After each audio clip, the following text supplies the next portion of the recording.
Penny from Heaven by Jennifer L. Holm. Chapter 4, A Man Who Can Fix a Toilet, Part 1. I'm standing on the beach, my toes squishing in the sand. The sky is blue and the sun is shining down, and it's hot and bright. In front of me is the ocean, the waves rolling in, one after the other, and behind me is the boardwalk with its rides and caramel corn and hot dogs.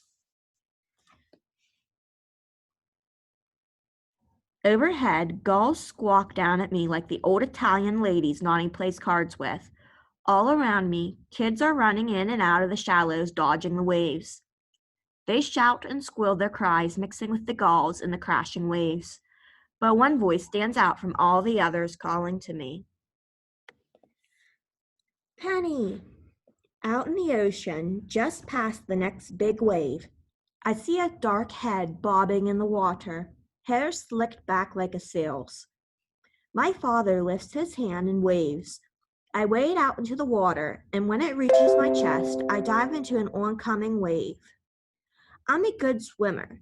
I learned how to swim at the lake we go to every summer. But for some reasons, the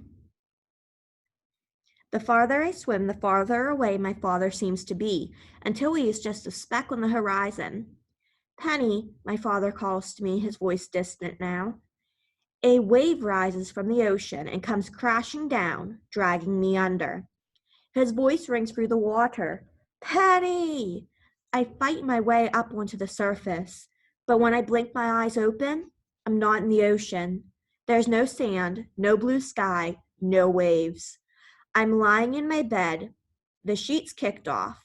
Water is pouring down through the ceiling, and it doesn't smell at all like seawater.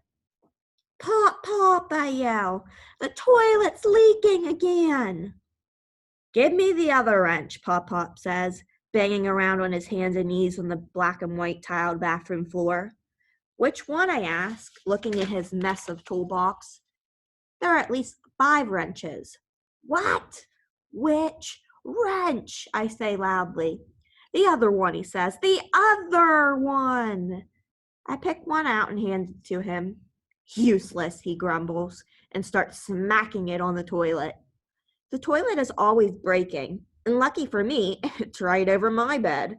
Pop Pop refuses to hire a plumber. He always says, any man worth his salt can fix a toilet. Mimi is in the kitchen when I go downstairs. Did he fix it? She asks. I shake my head. That man is so stubborn, she says under her breath. I swear he'd sit on the Titanic while it was sinking, just because he wouldn't want to give up his seat. There's a loud bang, followed by a curse, and we both look up. Mimi shakes her head. I'd better go up there before he tears apart the whole bathroom. Go see if the milk has been delivered yet. Mimi likes to put the top cream for the milk into her coffee, and after dealing with Pop Pop, she's going to need some coffee.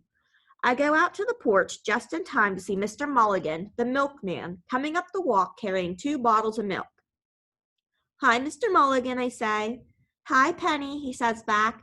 I think we're in for a hot one today.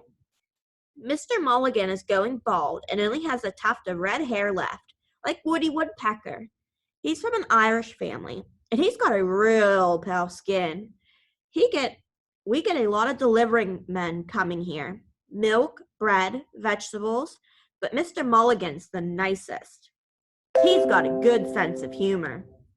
Let's see, you have 4 bottles of milk today, right? He asks, which is what he always asks. It's sort of a joke with us because we get the same thing every week. Not very exciting, but there it is. 4 bottles, I say. You a big milk drinker? He asks.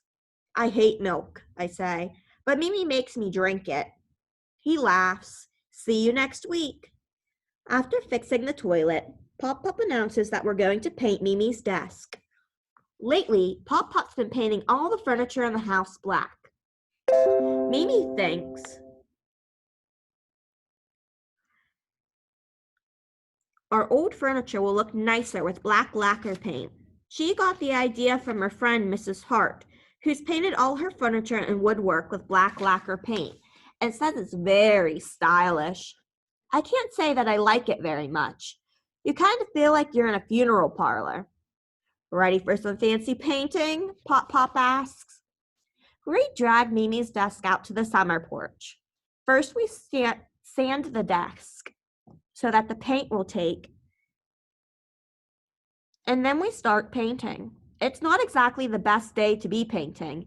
It's about 100 degrees out.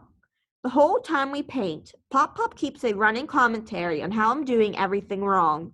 We're using too much paint, he'll say, or hold the brush this way. His favorite is, don't they teach you anything in that school of yours? Scarlett O'Hara is sitting on the porch, looking out at the squirrels in the backyard. All at once, a large puddle forms at her feet. Scarlett, I say, but it's too late. She blinks up at me and wags her tail. Out of here, mutt, Pop Pop says, holding the door open and glaring at Scarlett O'Hara. Go on, Scarlett, I say, and she bolts out after a squirrel. Scarlett loves chasing other animals. Anytime she senses another creature, she goes after it. Once, she chased a chipmunk all around the house before scaring it into running up the chimney, which Mother didn't think was very clever, but I thought was pretty funny, especially when the chipmunk came back down all covered in soot and ran around the parlor.